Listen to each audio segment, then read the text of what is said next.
Never been warned like this before, all of us, about climate change, nor have so many countries agreed quite this much on the clear and present danger it represents.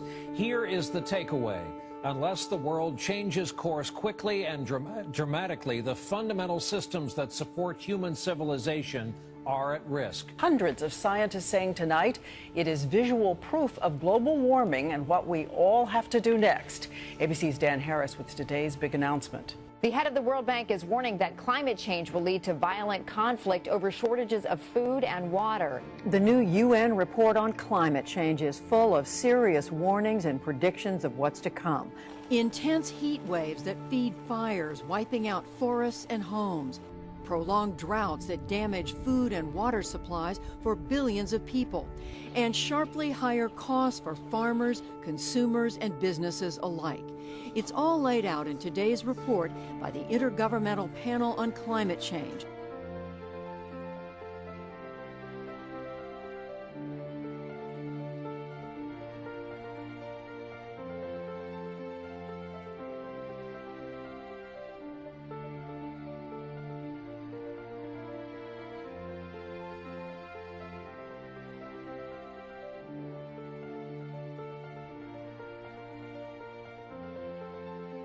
What on earth is going on?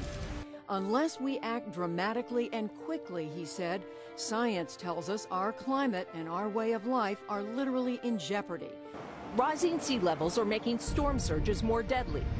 Wildfires and heat waves are more intense. Glaciers are shrinking.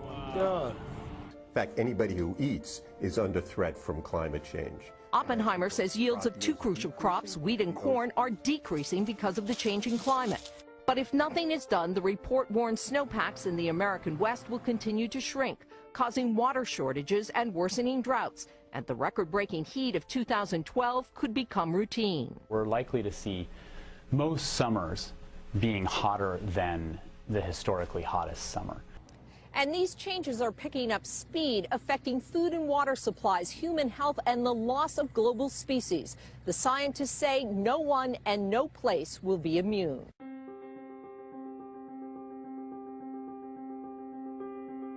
Polls last year by the Pew Research Center found more than 2/3 of Americans believe the Earth is getting warmer.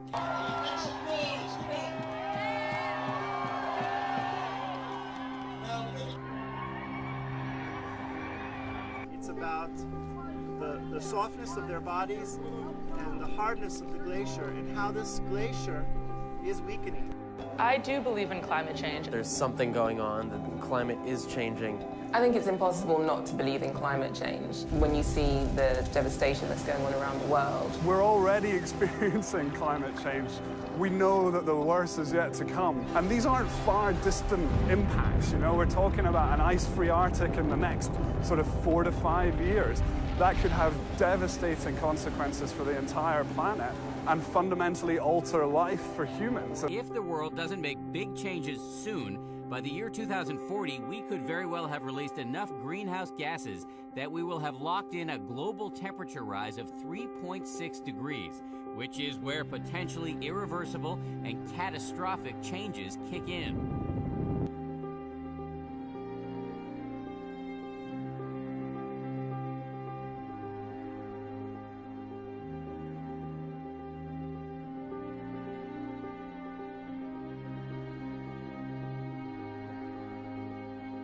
Arctic temperatures increased almost twice the global average rate in the past 100 years.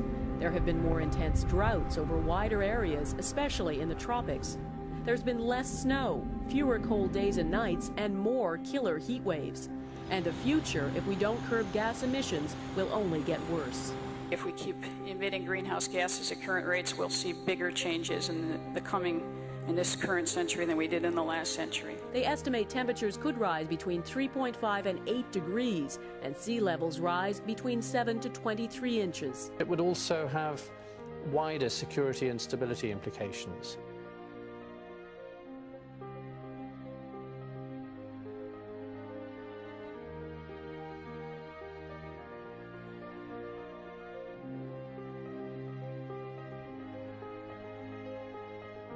This is NBC News Digest, sponsored by Michelob Light. Here is Jessica Savage, NBC News.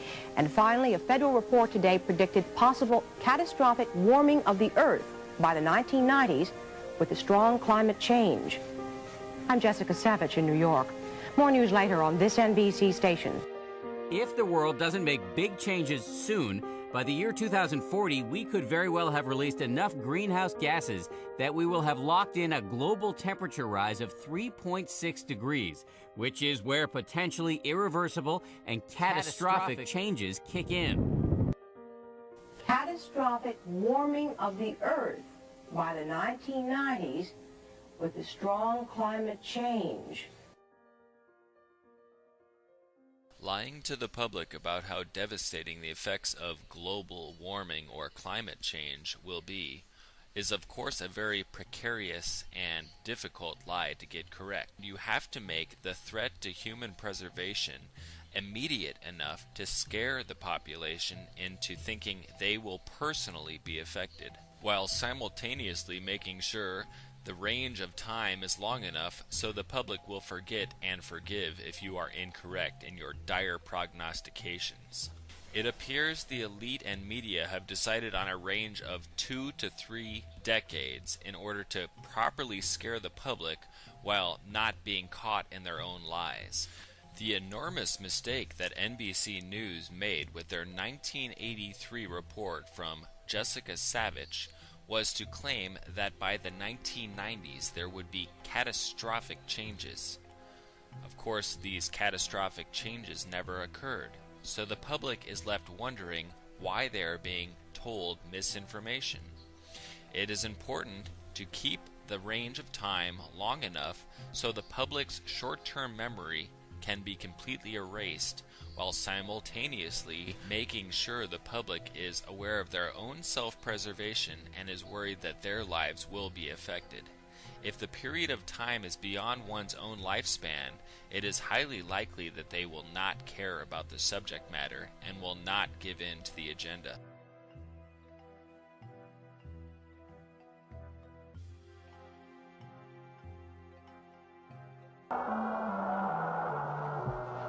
In 1977, the worst winter in a century struck the United States. I think we'd have to think about moving someplace else. Move where? The brutal buffalo winter might become common all over the United States. Climate experts believe the next ice age is on its way. According to recent evidence, it could come sooner than anyone had expected. At weather stations in the far north, temperatures have been dropping for 30 years. Sea coasts, long free of summer ice, are now blocked year-round. According to some climatologists, within a lifetime, we might be living in the next ice age.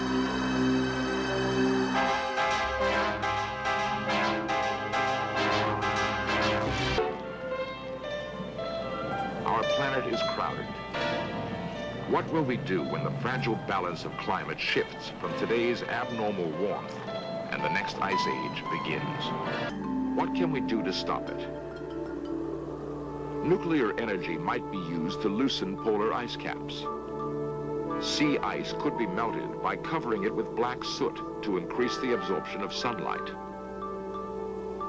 Dr. Steven Schneider is a climatologist from the National Center for Atmospheric Research. Can we do these things? Yes. But will they make things better? I'm not sure. We can't predict with any certainty what's happening to our own climatic future. How can we come along and intervene then in that ignorance? You could melt the ice caps. What would that do to the coastal cities? The cure could be worse than disease. Would that be better or worse than the risk of an ice age? If we are unprepared for the next advance, the result could be hunger and death on a scale unprecedented in all of history. What scientists are telling us now is that the threat of an ice age is not as remote as they once thought.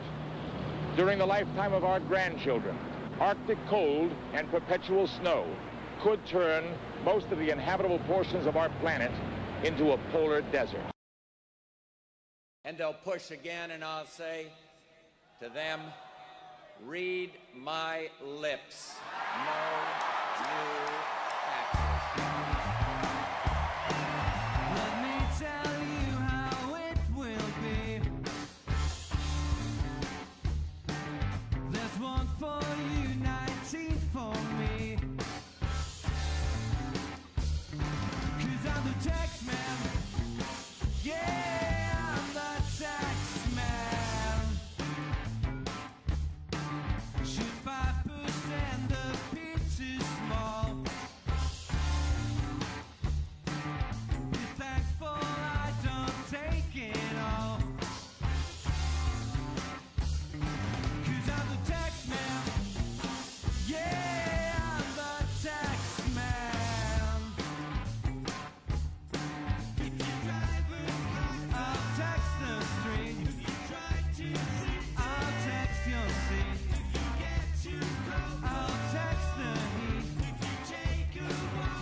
You know, it also explains why there are even more British people now who believe that global warming is a scam and it's a way to raise taxes and exert control.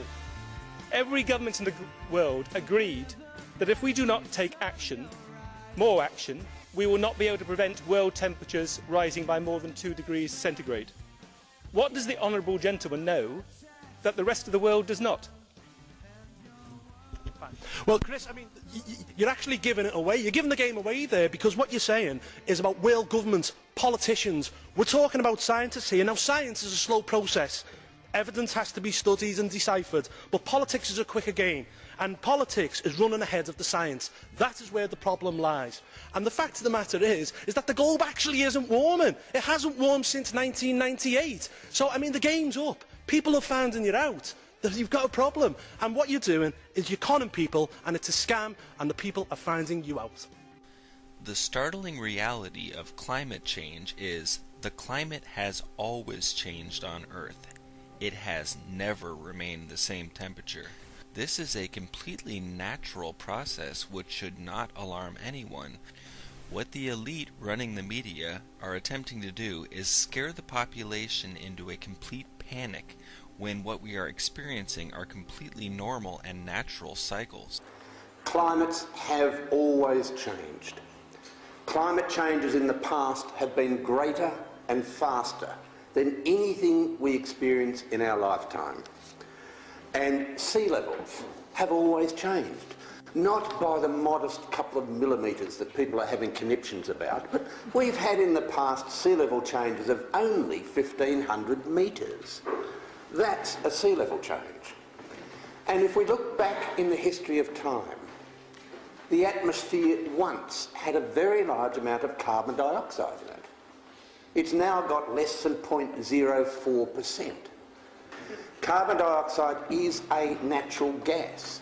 It has dominated the atmosphere for an extraordinarily long period of time, and we now are at a dangerously low level.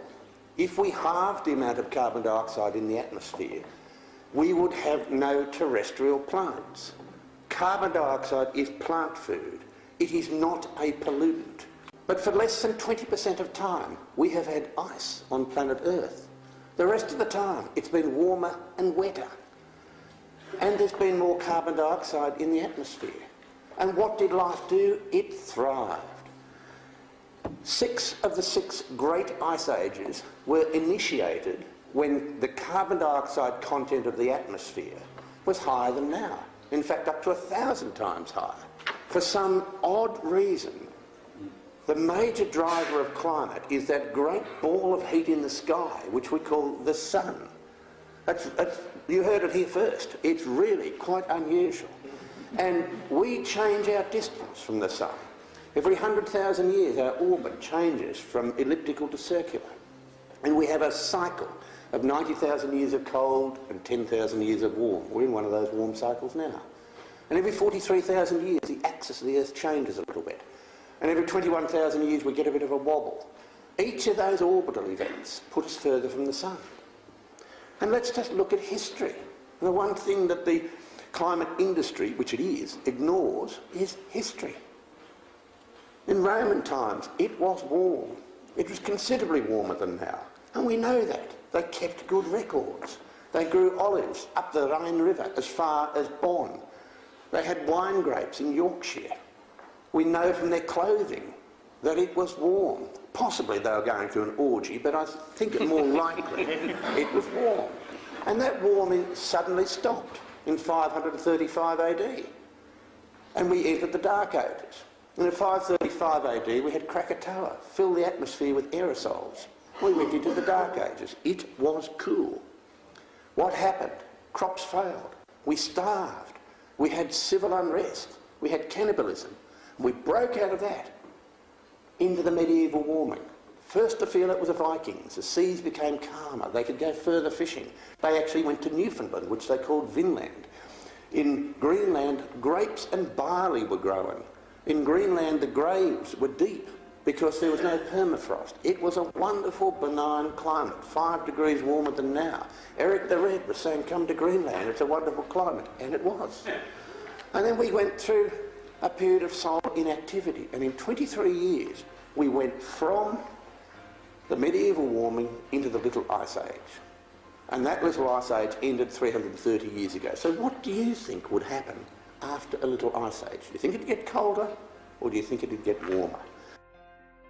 Because the elite are largely highly educated and understand the natural cycles taking place on Earth, they understand that any increase or decrease in temperature will scare the highly uneducated population of the Earth towards any means they choose. The expression, "never let a good crisis go to waste," is very applicable here. However, this isn't even a real crisis. The elite understood that the Earth's temperature would change as it has always changed, and if it got any colder or warmer, they could scare the population into thinking something had to be done. You have to give the elite and media credit for having completely brainwashed the American people and much of the world population into believing the only scenario which is normal is to have the temperature remain in a flatline stasis. It is amazing that the population has fallen for such an enormous scam when no temperature change is in fact the least likely scenario to ever occur. There has never been any period in the Earth's history when the temperature remained exactly the same, and expecting that to happen now makes absolutely zero sense. All of these so-called climate scientists should be ashamed of themselves for not telling the public more clearly how volatile the temperature changes have been and will continue to be on Earth. In order to fool people into giving up their blue skies, humanity must be tricked into thinking that their way of life and weather is about to go completely out of control. They are to be fooled into accepting white skies for the rest of their lives as the solution to saving the Earth. Well, first of all, let me ask you this question, because there's a rumor, I don't know if this is true or not, that some scientists are trying to figure out a way to block the sun to try to slow down global warming. Yeah, it's a measure of the feeling of desperation that some of them feel. Are they really thinking they could do that? Well, some of them are seriously proposing, and I think it's completely nuts. Yeah. You know, you put another kind of pollution, sulfur dioxide, up to orbit, cover the atmosphere. The sky won't be really blue in the way it is now anymore. Is it clear now, or is it becoming clearer, that the best strategy, if you wanted to go to a global scale, would be literally flooding the stratosphere with sulfate particles? I think the honest answer has to be that we don't know. That you need to do the research in order to have strong opinions about what's the right answer. I would say, you know, if you really put a gun to my head and said, what's the very most likely thing to work right now, that's probably it.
Self-preservation via fear is the main driving factor contributing to human decision-making.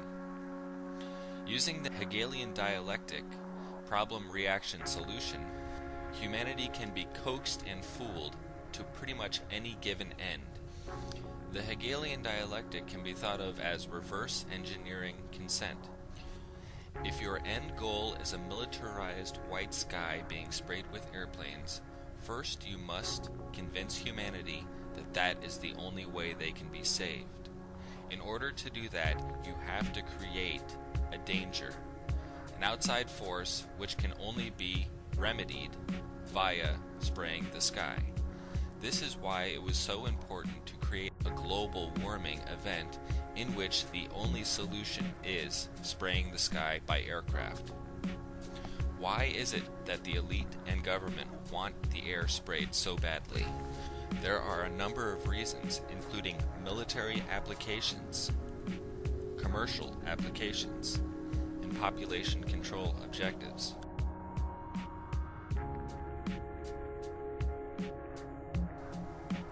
Military applications include, but are not limited to, spraying regions to create increased rainfall, as was done during the Vietnam War, as well as controlling larger weather systems and causing prolonged drought over enemy nations. Commercial applications include the weather derivatives market, in which large-scale weather trends can be changed in order to create enormous profits. Population control objectives include increasing the price of food and causing large-scale disasters, which could kill off millions, if not billions, of people. Because of the very visible nature of aerial spraying programs, the population eventually must be brought into the loop.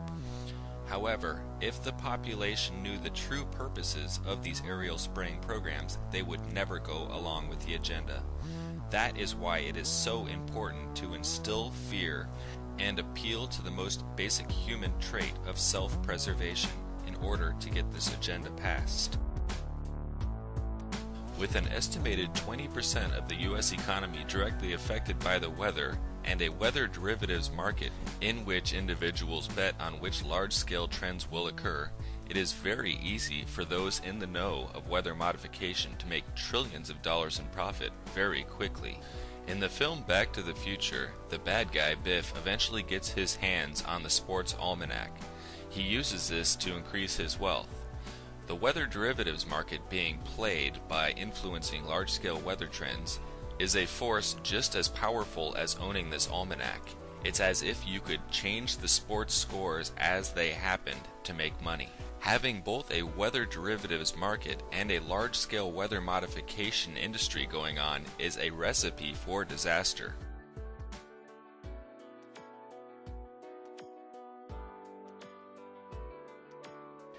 Geoengineering was considered to be something far off in the distant and really science fiction for most people. Why the urgency now? Why has the debate changed? I think the debate's changed really because the sort of taboo that we wouldn't talk about it has been broken. So people have actually known you could do these things, for better or for worse, for decades, actually since the 60s. Oh yeah, sure, later, huh? Right, later. Okay, this is a real rock. I got something to say. I want to know how come the fascist pigs have been seeding the clouds. Right. For the last hour and a half. Airplanes going over twice with all the smoke coming out of them, seeding the clouds. And I want to know, why that stuff is going down, man. And why doesn't the media report that stuff to the people, man? I'm telling you what happened. The planes come over for an hour and a half and they seeded all the clouds. It's the second time they did that. People of unknown origin were seeding the clouds over the. I don't know what they hope to prove, man. What's going on here? Oh yeah. Oh yeah. I'm coming up here and I'm almost blocked away. Of course, there are a lot of problems with what they're proposing. It turns out plants need sunlight. Yes. Global warming mouthpieces such as David Keith and Al Gore would like the public to believe that geoengineering projects are somehow in the distant future. However, it takes one simply to look at the sky and feel the sunlight to understand they are already taking place. My heart, you're leaving. Baby, I'm grieving. But if you wanna leave, take good care. Hope you have a lot of nice things to wear. But then a lot of nice things turn bad out there. Ooh, baby, baby, it's a wild world. What the hell is going on? It's hard to get by just upon a smile. David Keith and Al Gore completely ignore the multitude of news reports coming in from around the world reporting that military and commercial airplanes are in fact spraying our air already. How is it possible that two men so in the know about this subject could be so completely oblivious to the fact that this is already occurring under the cover story of chaff? We've been dealing a lot with some military activity in terms of chaff anyway, and that's something that I experienced for the first time yesterday. That was a whole lot of fun. And that's where the military just basically dumps some of the tiny particles of plastic or metal, mylar, into the atmosphere. Northern California, we've got a bit of an unusual situation. Now, this first portion of the radar cycle, fairly bland and typical, but then you see these bands of very distinct cloud cover moving into the region. That is not rain, that is not snow. Believe it or not, military aircraft flying through the region is dropping chaff. Small bits of aluminum, sometimes it's made of plastic, or even metallicized paper products, but it's used as an anti-radar issue, and obviously they're up there practicing. Now, they won't confirm that, but I was in the Marine Corps for many years, and I'll tell you right now, that's what it is. Last weather segment, this is inevitably military or something going on. The government, the Air Force, they send out what's known as chaff, and it's a way to experiment with the radar systems. And when you see this kind of a pattern like this, you can rest assured there's something going on. They're actually little bitty magnetic and little bitty strips of, whether it's aluminum, you know, they change it, but what happens is the radar deflects off of all these little pieces, and they use it actually as a jamming mechanism for radar in warfare, but it can also jam our radar and make rain appear that there really is no rain out there. And we're looking at mostly cloudy skies, so we have the clouds out there, but not the rain. Well, if you're looking at the radar picture, you're probably saying, well, we have some blue on the radar here. What's that all about if it's not raining out there? Well, believe it or not, this is actually not rain. This is called chaff. This is something that the military actually let out of their aircraft a couple of hours ago. It can be plastic, it can be aluminum, and basically it's something that they emit from the aircraft in order to confuse radar, and it's used in times of war, obviously, but obviously just an experiment here over the Fort Myers area as they release some of that chaff material. So look at the bigger picture. You can see where we have the blues right here. Again, none of this is rain. This is all man-made material.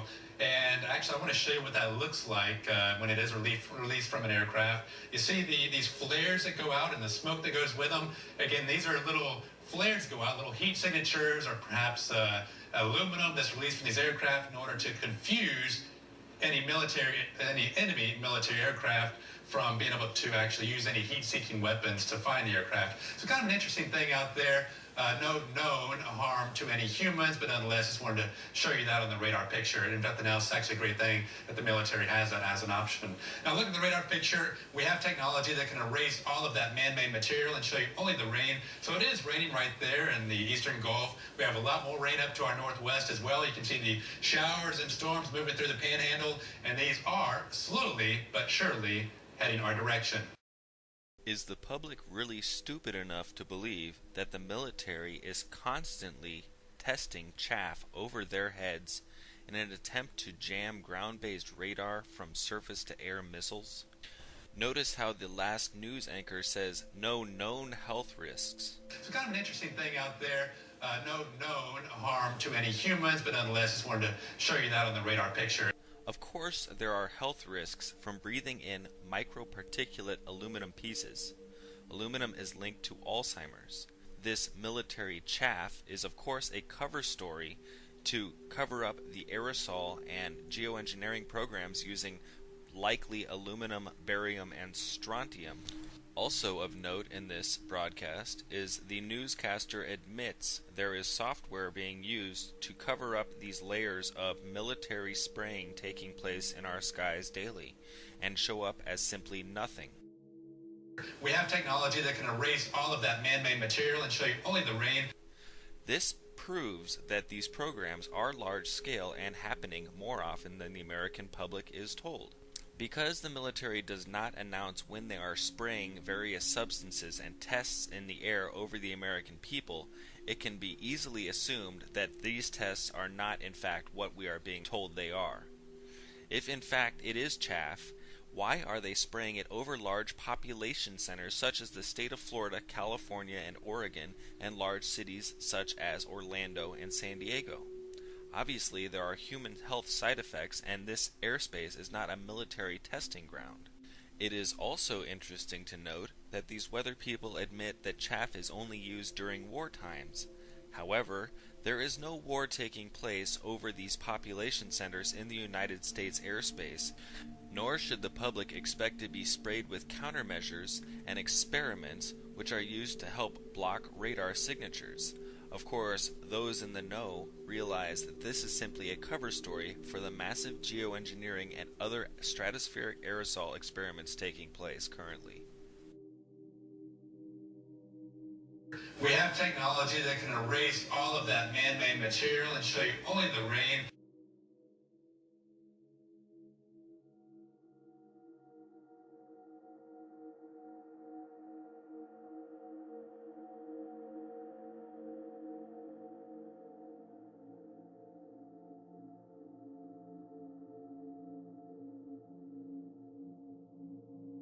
A BBC hit-piece documentary attempting to cover up the already occurring aerosol spraying program attempts to blame global dimming on carbon dioxide pollution from cars and regular human activity at the surface. The documentary eventually admits the huge impact that airplanes leaving contrails are having. However, the documentary completely ignores the fact that these are not regular contrails and are in fact stratospheric aerosol spraying operations, which have a huge effect on the amount of light reaching the surface of the Earth. Children in elementary school learn how important evaporation is in creating clouds. Without enough UV light reaching the surface of the Earth, regular evaporation will not take place, and rainfall will be greatly reduced. This is a concept so simple that basic elementary school kids can understand it.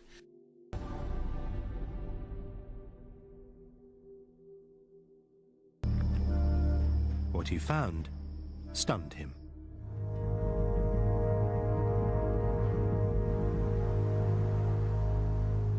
Well, I was amazed to find that there was a very serious reduction in sunlight, the amount of sunlight in Israel.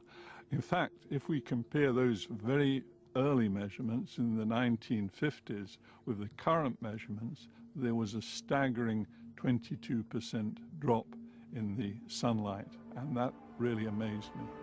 Between the 1950s and the early 1990s, the level of solar energy reaching the Earth's surface had dropped. 9% in Antarctica, 10% in the USA, by almost 30% in Russia, and by 16% in parts of the British Isles.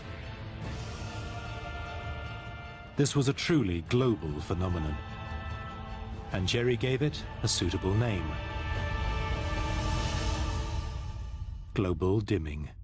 Michael Roderick and Graham Farquhar were intrigued by another paradoxical result: the worldwide decline in something called the pan-evaporation rate.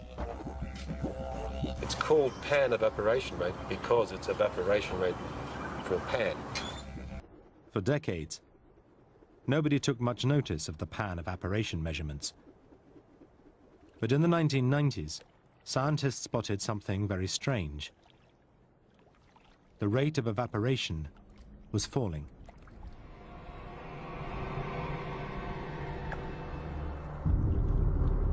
There is a paradox here about the fact that the pan evaporation rate's going down, an apparent paradox, but the global temperatures going up.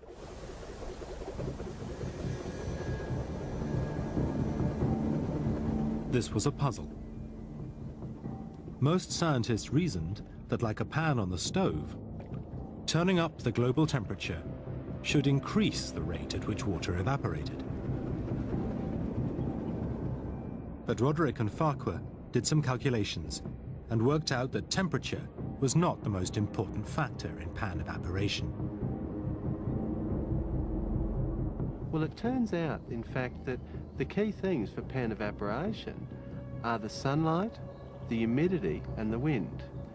But really the sunlight is a really dominant term there.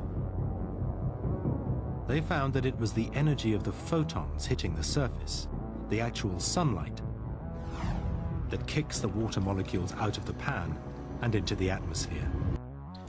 Because stratospheric aerosol spraying operations have decreased the amount of sunlight reaching the surface of the Earth, and 71% of the Earth is covered in oceans and are the main sources of evaporation and therefore cloud cover, increased droughts should be expected due to stratospheric aerosol spraying geoengineering programs. It is interesting to note that even if the temperature increases, that is not the deciding factor in what causes evaporation. It is in fact sunlight reaching the surface of the Earth which causes evaporation and therefore rain. If much of the ocean is covered in a geoengineering spray blocking out the sunlight reaching the surface of the Earth in the ocean, large-scale droughts should be expected.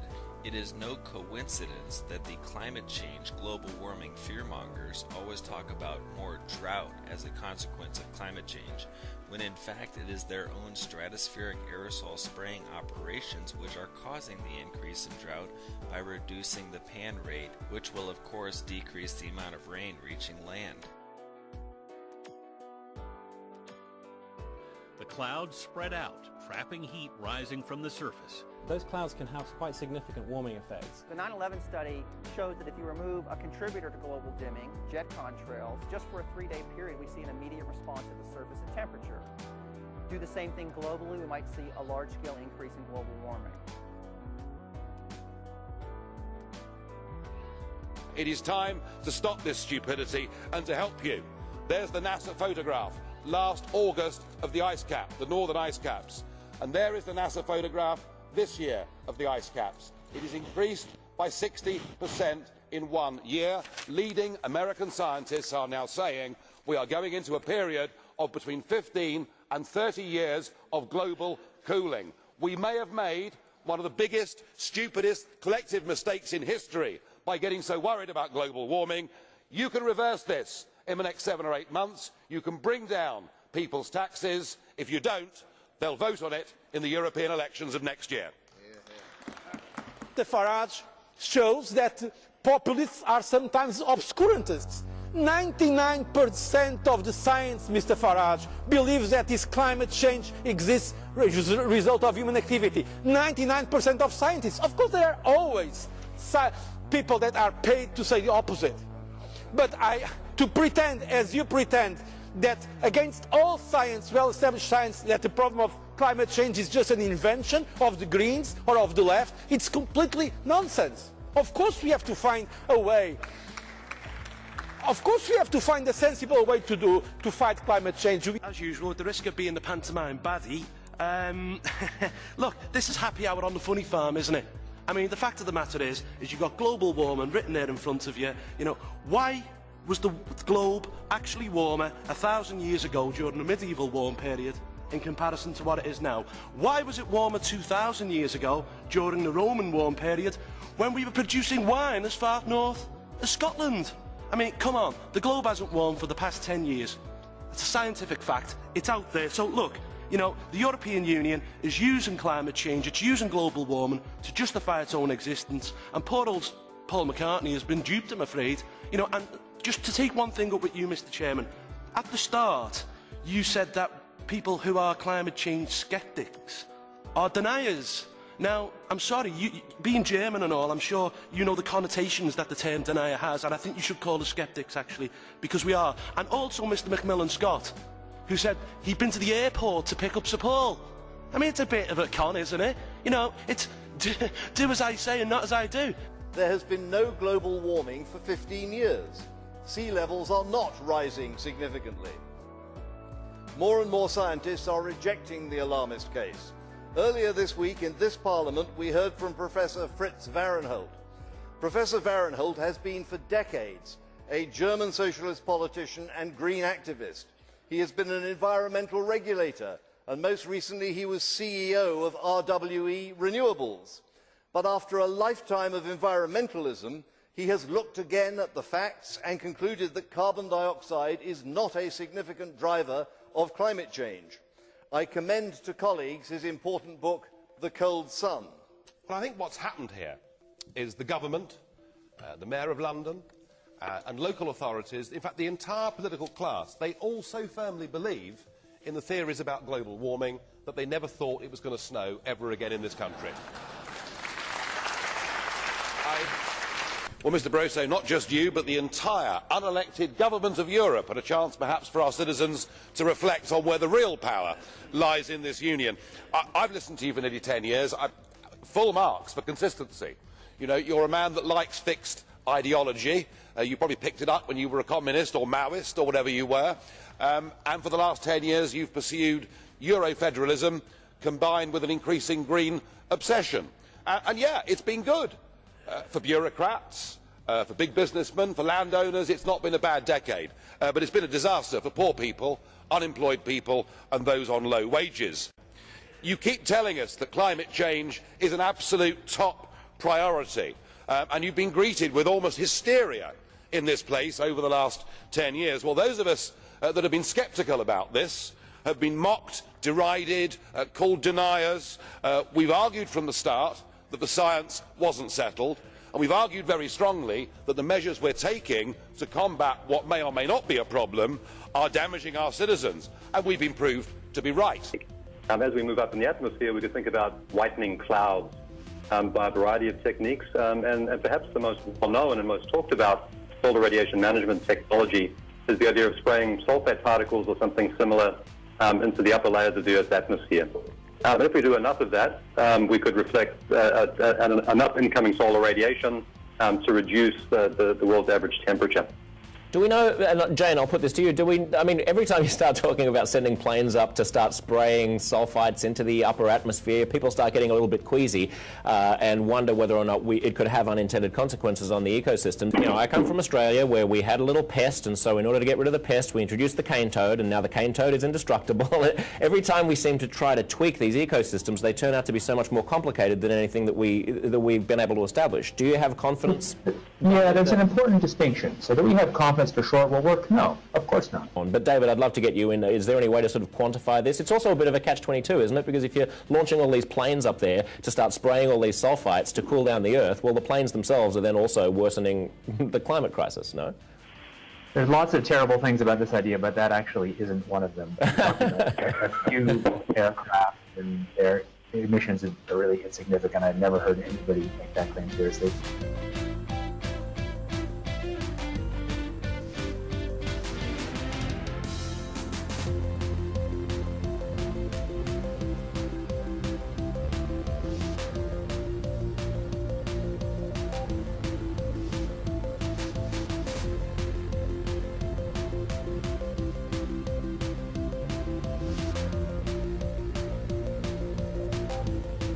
It's also a bit of a catch-22, isn't it? Because if you're launching all these planes up there to start spraying all these sulfites to cool down the Earth, well, the planes themselves are then also worsening the climate crisis, no? A few aircraft and their emissions are really insignificant. I've never heard anybody make that claim seriously.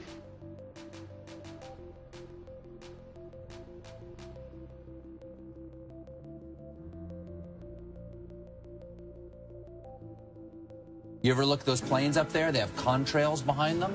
Maybe all those planes are the contrails. Maybe they're actually spraying chemicals into the atmosphere right now, and Uncle Sam isn't telling us. Seems extremely unlikely. That the United States is not telling something to its citizens? That seems extremely likely to me.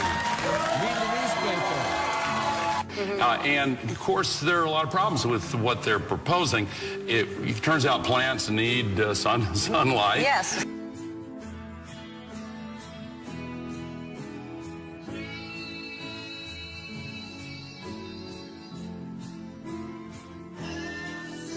Have you gotten some grief for suggesting this? Sure. I mean, this is like writing a book that's the case for leprosy. Well, first of all, let me ask you this question, because there's a rumor, I don't know if this is true or not, that some scientists are trying to figure out a way to block the sun to try to slow down global warming.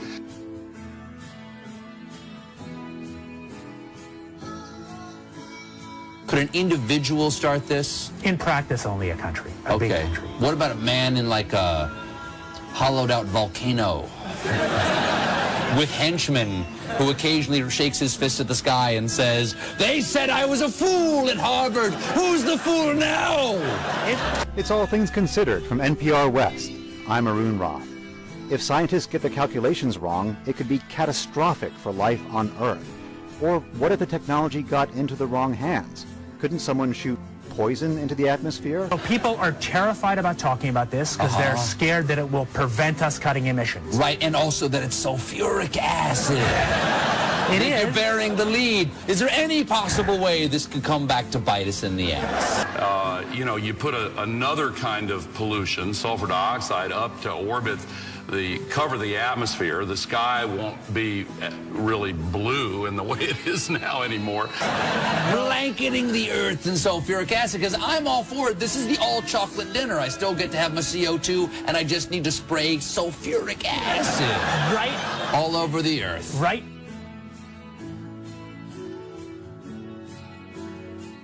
But we put 50 million tons of sulfuric acid in the air now as pollution, and it kills 1 million people a year worldwide. Okay, and that's good or bad? It's terrible.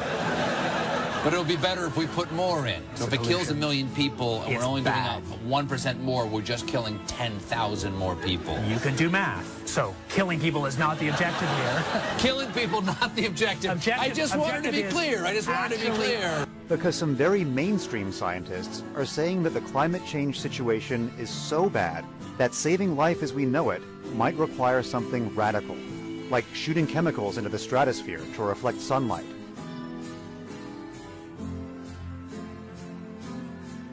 This is the kind of stuff I wake up sweating about. Exactly. Well, it's your goddamn idea.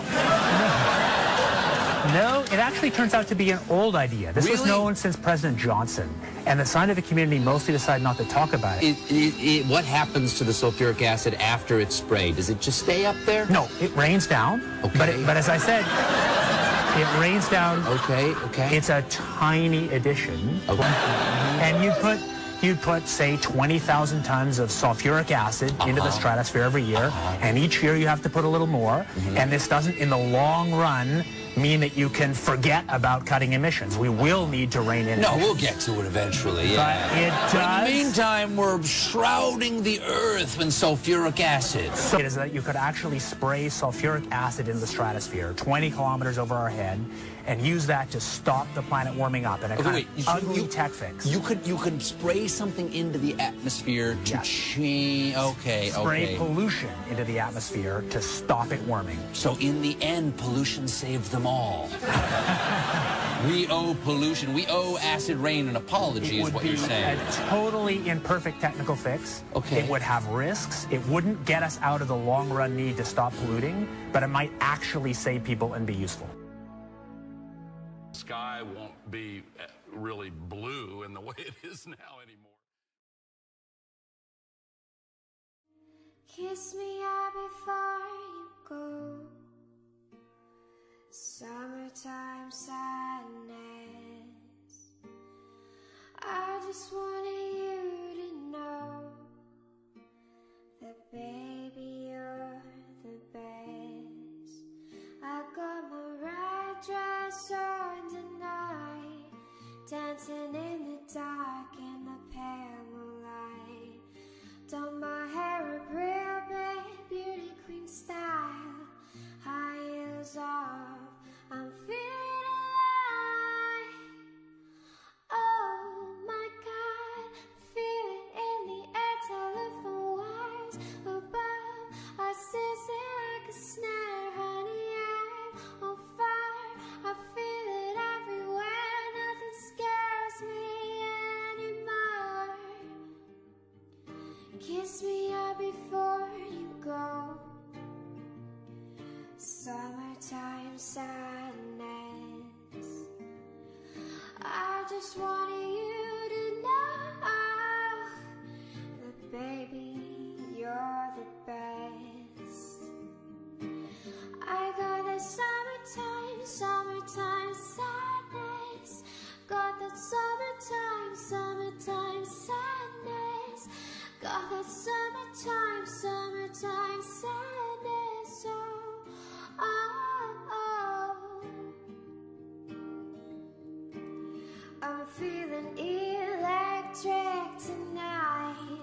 Cruising down the coast, going about 99. Got my bad baby by my heavenly side. I know if I go, I'll die happy tonight. Oh my God, I feel it in the air, telephone wires above. I seize it like a snare, honey, I'm on fire. I feel it everywhere, nothing scares me anymore. Kiss me out before you go. Summertime sadness. I just wanted you to know that, baby, you're the best. I got the summertime, summertime sadness.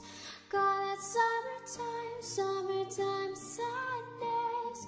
Got that summertime, summertime sadness. Oh, oh, oh.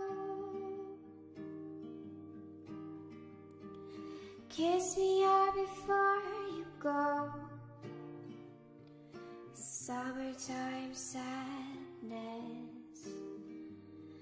I just want